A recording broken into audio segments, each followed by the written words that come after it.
اعوذ باللہ من الشیطان الرجیم بسم اللہ الرحمن الرحیم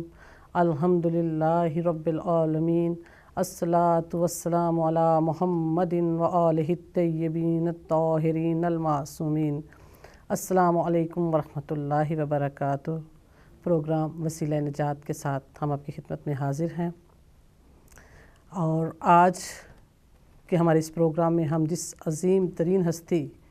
جو مکتب تشیع کے درخشندہ اور حسین چہروں میں سے ایک عظیم چہرہ ہے، اس ہستی کے بارے میں گفتگو کریں گے۔ ماہ شوال یقیناً امام جعفر صادق علیہ السلام کی باعظمت شخصیت کے حوالے سے، اس میں جو تاریخ امام کی شہادت کے حوالے سے ہمیں دو تاریخیں ملتی ہیں ماہ شوال میں، ایک 15 شوال اور ایک 25 شوال۔ اس حوالے سے ماہ شوال یقیناً اس عظیم ہستی کے نام سے منسوب ہے، اور آج کا ہمارا پروگرام بھی اسی ہستی کے نام سے منسوب ہے۔ تاریخ اسلام اور خاص طور پر مکتب تشیع کی تاریخ، جو یقیناً اسلام کی صحیح اور سچی تاریخ ہے، اس کے ہر صفحے پر ہمیں ایسے عظیم اور درخشندہ چہرے نظر آتے ہیں جنہوں نے اپنی زندگی میں جس طرح سے اسلام کی خدمت کی اور دین اسلام کے پیروکاروں کے لیے جس طرح وہ رہنمائی اور ہدایت کا حق انہوں نے ادا کیا، یقیناً وہ بھلائے جانے کے قابل نہیں ہے۔ اور مکتب تشیع کی تاریخ کے ہر صفحے پر ایسی باعظمت ہستیوں کے کارنامے درج ہیں جنہوں نے نہ صرف اپنے دور میں اس زمانے کے لوگوں کے لیے ہدایت اور ان کی رہنمائی کی، بلکہ ہر آنے والے دور کے لیے اور یہاں تک کہ قیامت کے لیے ہر دور کے انسانوں کے لیے اور خاص طور پر مسلمانوں کے لیے ان کی شخصیت، ان کی سیرت، ان کا کردار، ان کے اعمال اور ان کا علم یقیناً سب کے لیے رہنمائی کا باعث ہے۔ امام جعفر صادق علیہ السلام مکتب تشیع کے چھٹے تاجدار امامت ہیں، اور جس طرح سے انہوں نے اپنے وقت اور موقع کے حساب سے اسلام کو اس زمانے میں، کہ جب کہ اسلام کو نہ صرف اندرونی طور پر بھی بہت ساری مشکلات اور پریشانیوں کا سامنا تھا کہ اس میں نئی بدعات کا اختراع کیا جا رہا تھا، دین کو بدلا جا رہا تھا، بلکہ باہر کی طرف سے بھی اس پر شدید حملے کیے جا رہے تھے۔ ایک ایسے دور میں امام جعفر صادق علیہ السلام نے اسلام کو وہ حیات نو دی جو اس سے قبل خون حسین اور شہادت امام حسین علیہ السلام نے عطا کی۔ اور یقیناً امام جعفر صادق علیہ السلام کی شخصیت کا حق ہمارے ایمان اور عقیدے پر بالکل اسی طرح ہے جس طرح امام حسین علیہ السلام کا خون اور امام علی علیہ السلام کا علم اور امام حسن علیہ السلام کی صلح، امام علی علیہ السلام کا جہاد اور امام حسین علیہ السلام کی شہادت اور جناب زینب سلام اللہ علیہا کی تبلیغ اور ان کے آنسوؤں کا ہے۔ امام جعفر صادق علیہ السلام یقیناً اپنے دور میں اور آج تک کے ہر انسان کے لیے ایک عظیم سرمایہ عمل ہیں۔ امام نے اپنے علمی انقلاب سے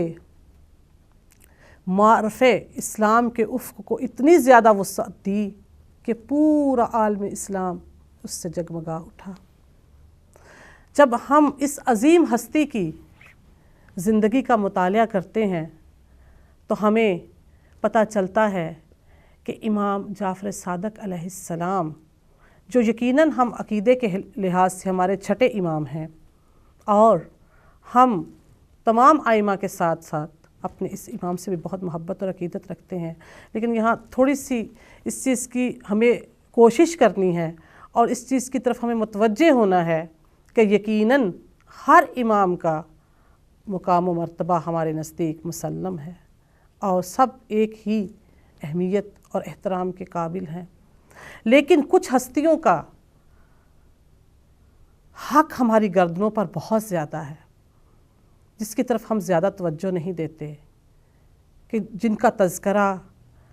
جن کی یاد اور جن کی سیرت کو زیادہ نمایاں کرنے کی ضرورت ہے، ہم اس کی طرف تھوڑی سی لاپرواہی برت جاتے ہیں۔ امام جعفر صادق علیہ السلام کی ہستی پورے عالم اسلام کے لیے اور خاص طور پر مکتب تشیع کے لیے اس قدر اہم اور اہمیت کی حامل ہے کہ ہمیں اس امام کی سیرت اور کردار اور ان کے علوم کو بہت ہی زیادہ ترویج دینے کی ضرورت ہے اور اس کے بارے میں زیادہ سے زیادہ مطالعہ کرنے اور اس پر کام کرنے کی ضرورت ہے۔ امام علیہ السلام جب اس دنیا میں تشریف لائے تو واقعہ کربلا کو اس وقت تک تقریباً 22 سال گزر چکے تھے اور خاندان نبوت پر اس کے اثرات ابھی تک اسی طرح قائم تھے۔ امام جعفر صادق علیہ السلام نے اپنی زندگی کے تقریباً 12 سال اپنے عظیم دادا امام علی ابن الحسین کے ساتھ گزارے اور اس کے ساتھ ساتھ اپنے بابا امام محمد باقر علیہ السلام کی سے بھی تربیت ان کی آغوش میں حاصل کرتے رہے اور تقریباً 19 برس تک امام علیہ السلام نے اپنے بابا والد بزرگوار امام محمد باقر علیہ السلام کی آغوش میں تربیت پائی اور اس کے بعد امام کی امامت کا جب سلسلہ شروع ہوا تو تقریباً یہ 34 سال 34 ایئرس تک یہ قائم رہا، یعنی کہ امام منصب امامت پر 34 سال تک فائز رہے اور 34 سال تک امام نے اپنی امامت کے فرائض سر انجام دیے۔ اور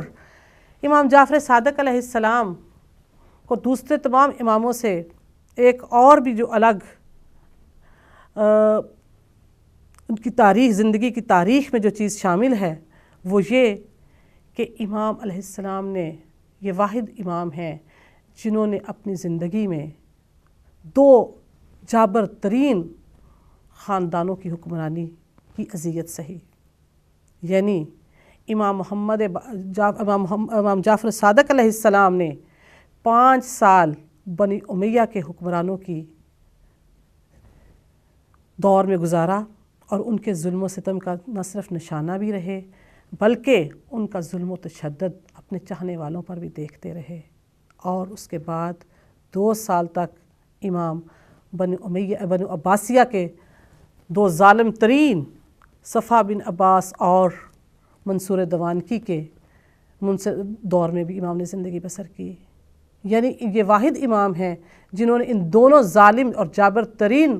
حکمرانوں کے دور میں اپنی زندگی گزاری۔ یہاں سے اندازہ لگایا جا سکتا ہے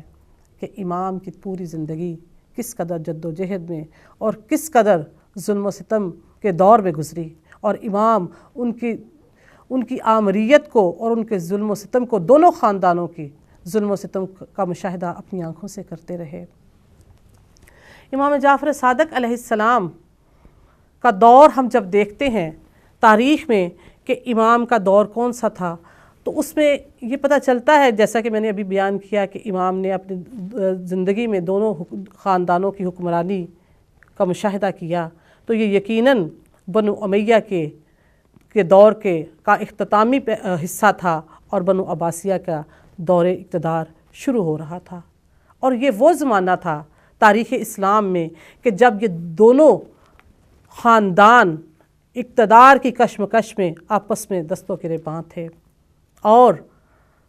جنگ کا ماحول تھا، تشدد کا ماحول تھا۔ ایک خاندان اقتدار سے چمٹے رہنا چاہ رہا تھا، ظالم و جابر خاندان، اور دوسرا خاندان ان سے اقتدار چھیننے کی فکر میں تھا، اقتدار حاصل کرنے کی فکر میں تھا۔ ایسے میں یہ دور کسی لحاظ سے مکتب تشیع کے لوگوں کے لیے اور خاص طور پر اس وقت کے امام کے لیے تھوڑا سا مہلت کا زمانہ تھا، کیونکہ اپنے اقتدار کو بچانے کی فکر میں بنو امیہ کا دھیان خاندان اہل بیت سے اور مکتب اہل بیت سے اٹھ چکا تھا۔ وہ اپنے اقتدار کو بچانے کی فکر میں تھے اور وہ اپنا ظلم و تشدد اور وہ شدید ترین نفرت کا جو ان کا انداز تھا مکتب تشیع کے ساتھ اور ائمہ تشیع کے ساتھ، تھوڑی سی توجہ ان کی اس طرف سے ہٹ چکی تھی، اور چونکہ یہ بنو عباسیہ کا ابتدائی دور تھا اور وہ اقتدار چھیننے کی فکر میں تھے، اور اقتدار جو چھینا جا رہا تھا وہ بھی اسی نعرے کے ساتھ کہ ہم اہل بیت کے ماننے والے بلکہ اہل بیت کے خاندان سے تعلق رکھتے ہیں، ہم خاندان رسالت سے تعلق رکھتے ہیں، تو وہ یہی نعرہ لگا کر اقتدار حاصل کرنے کی فکر میں تھے۔ ایسے میں ان کی توجہ بھی ائمہ اہل بیت اور مکتب تشیع سے ہٹی ہوئی تھی۔ اب امام علیہ السلام نے جب ایسے ماحول میں یہ فرصت دیکھی تو چونکہ اپنے اپنے دور میں ہر امام نے چاہے کتنی بھی سختیاں تھیں، کتنی بھی اذیتیں تھیں، کتنی بھی دشمنیاں تھیں، ظلم و جبر کا کتنا بھی شدید دور تھا، اپنے اپنے زمانے میں ہر امام نے اپنے وقت کے حساب سے، موقع کی اور مصلحت کے لحاظ سے ہر امام نے اپنا منصب امامت بھرپور طریقے سے ادا کیا۔ لیکن چونکہ یہاں تھوڑی سی مہلت مل رہی تھی تو امام جعفر صادق علیہ السلام نے ایک عظیم الشان علمی انقلاب برپا کیا۔ ایک طرف اقتدار کی کشمکش تھی اور حکمران طبقہ، دو خاندان آپس میں اقتدار کی کشمکش میں الجھے ہوئے تھے، تو دوسری طرف اگر ہم تاریخ میں دیکھیں تو وہ دور مسلمانوں کے لیے اور اسلام کے لیے بھی ایک انتہائی نازک دور تھا۔ اور اگر ہم اس کا مقابلہ امام حسین علیہ السلام کے دور سے کریں تو کچھ چیزوں میں ہمیں یہ دونوں ادواروں میں مماثلت نظر آتی ہے اور کچھ لحاظ سے اس میں بنیادی فرق بھی ملتا ہے۔ امام حسین علیہ السلام کے دور میں بھی جو چیز نمایاں تھی اور جو چیز امام حسین علیہ السلام کے جہاد کا باعث بنی اور شہادت کا باعث بنی، وہ یہی تھا کہ اس دور میں بھی اسلام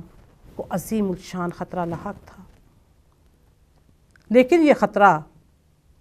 نہ باہر سے تھا اور نہ یہ مسلمانوں کے اندر سے تھا، بلکہ یہ حکمران طبقے کی طرف سے تھا کہ ایک خاندان دشمن اسلام اور منافق خاندان جن کے آباء و اجداد کا اسلام سے کوئی تعلق نہیں رہا تھا، تاریخ میں وہ ہمیشہ اسلام کے مخالف اور اسلام کے دشمن رہے، اور جب انہوں نے چاروں طرف سے وہ گھر چکے تھے اور کوئی چارہ نہیں پایا، اسلام دشمنی کا ان کو اور کوئی موقع نہیں مل سکا، تو انہوں نے مصلحت اسی میں سمجھی کہ وہ اسلام کا لبادہ اوڑھ کر اسلام میں داخل ہو جائیں اور اس طرح اسلام کے اندر رہ کر وہ اسلام کو نقصان پہنچا سکیں۔ تو یہ وہی خاندان تھا، خاندان بنو امیہ، جن کے آباء و اجداد نے ہر دور میں اسلام کو نقصان پہنچایا، اسلام کے مشن کو، اسلام کے پیغام کو روکنے کی ہر ممکن کوشش کی، رسول اکرم صلی اللہ علیہ وآلہ وسلم سے جنگیں لڑیں، مسلمانوں کو اذیتیں پہنچائیں اور اس پیغام اسلام کو روکنے کے لیے ہر ممکن کوشش کی۔ لیکن فتح مکہ کے بعد جب ان کے پاس کوئی اور چارہ نہ رہا تو یہ خاندان بھی اسلام کے دائرہ میں داخل ہو گیا۔ لیکن انہوں نے اپنے اندر سے نہ اس دشمنی کو نکالا، نہ اس نفرت کو نکالا، اور تاریخ نے اس چیز کو بعد میں ثابت بھی کیا کہ یہ لوگ انتہائی منافق تھے اور یہ دل سے مسلمان نہیں ہوئے تھے، کیونکہ انہوں نے جس طرح رسول خدا صلی اللہ علیہ وآلہ وسلم کے خاندان کے ساتھ جس قدر بے حیائی کا مظاہرہ کیا اور ظلم و ستم اور تشدد کا راستہ ان کے ساتھ اختیار کیا، اس سے ان کی نفرت اسلام اور بانی اسلام کے ساتھ کھل کر سامنے آتی ہے۔ تو یہ خاندان بنو امیہ جب حکمران ہوا تو ان کا نعرہ یہ تھا کہ ہم خلیفۃ الرسول ہیں، یعنی ہم جو اس تخت پر بیٹھے ہیں یہ ہم اپنی طرف سے نہیں بیٹھے، اپنے خاندان کے نام پر نہیں بیٹھے، یہ تخت بنو امیہ کے ساتھ منسوب نہیں ہے، یہ تخت رسول خدا صلی اللہ علیہ وآلہ وسلم کے ساتھ منسوب ہے، یہ مسند خلافت مسند رسول ہے۔ ہاں اگر وہ بنو امیہ کے نام پر اس مسند پر بیٹھ کر حکومت کرتے تو شاید امام حسین علیہ السلام میدان کربلا میں شہادت نہ دیتے اور کوئی اور راستہ تبلیغ کا اختیار کرتے، لیکن چونکہ یہ لوگ اس مسند پر، اس حکومت پر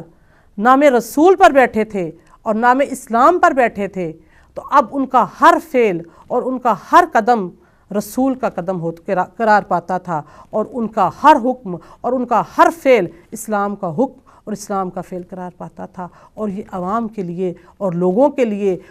جو اس حکومت کو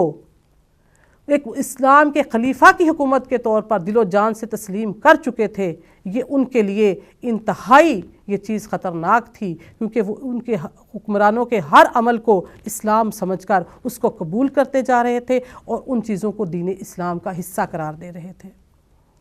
ایسے میں امام حسین علیہ السلام کے پاس اس کے سوا کوئی اور چارہ نہیں تھا کہ اس ظالم و جابر اور ناجائز اور غاصب حکومت پر حملہ کریں اور اس کے سامنے ڈٹ کر کھڑے ہوں، اور جس حد تک بھی امام جا سکیں وہ جائیں،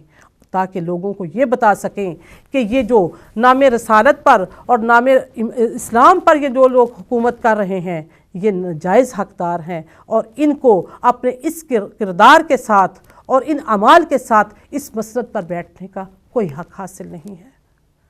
تو امام حسین علیہ السلام نے اپنی جان دے کر اور اپنے رفقا کی، اپنے اقربا کی قربانیاں پیش کر کے دین اسلام کے ماننے والوں کو یہ پیغام دیا کہ اسلام کی بنیاد اور بقا کا ایک پلر اور ایک ستون جہاد بھی ہے۔ دوسری طرف ہم امام جعفر صادق علیہ السلام کے دور پہ دیکھتے ہیں کہ وہ دور بھی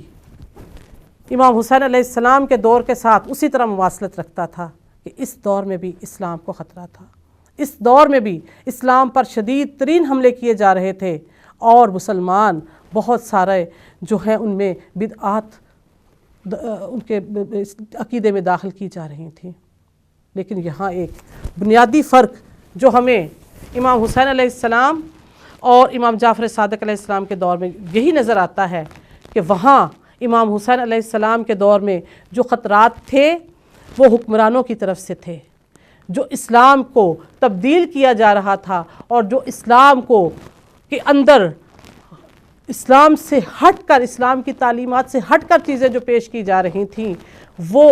حکمرانوں کی طرف سے تھیں، حکمرانوں کی طرف سے عوام میں آ رہی تھیں۔ اور امام جعفر صادق علیہ السلام کے دور میں جو چیز تھی وہ یہ کہ اس وقت کے نامور مفکر اور فلسفیوں کی طرف سے اور زندیقوں کی طرف سے اور ملحدوں کی طرف سے اور منکر اسلام مفکرین کی طرف سے ایسی چیزیں اسلام کے اندر آ رہی تھیں، ایسے اعتراضات آ رہے تھے، ایسے دلائل آ رہے تھے جو مسلمانوں کے اندر بھی ایک قسم کا انحراف پیدا کر رہے تھے، مسلمانوں کی سوچ میں بھی انحراف پیدا ہو رہا تھا۔ اور امام جعفر صادق علیہ السلام ایسے دور میں کہ جب مسلمانوں کو خطرات، ان کے عقائد کو خطرات تھے، مسلمانوں میں علمی مناظرے اور بحثیں شروع ہو چکی تھیں، مسلمانوں میں فرقے بن رہے تھے، اور باہر سے بہت سارے جو یونانی مفسرین تھے